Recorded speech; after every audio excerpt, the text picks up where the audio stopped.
Slávo, doma je dusno, co mám dělat? Žena se mnou nemluví, když na mě promluví, tak řeší jenom provozní věci, tak mi začne něco přikazovat, rozkazovat.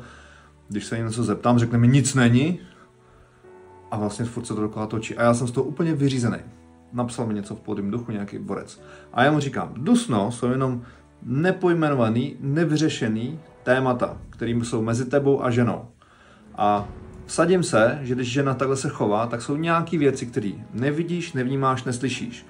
A když si řekneš, ty Slávo, ty se zbláznil, já dělám všechno, já chodím do práce, já doma uklízím, peru, už dokonce i žehlím, tak přesto ti tady stojím a říkám, je po to úplně jiných věcech. Je to o tom, jak dokážeš jenom komunikovat, jak je dokážeš vnímat, jak je dokážeš slyšet, jak je dokážeš vidět, abys tu její pravdu z ní dostal, aby ti to řekla.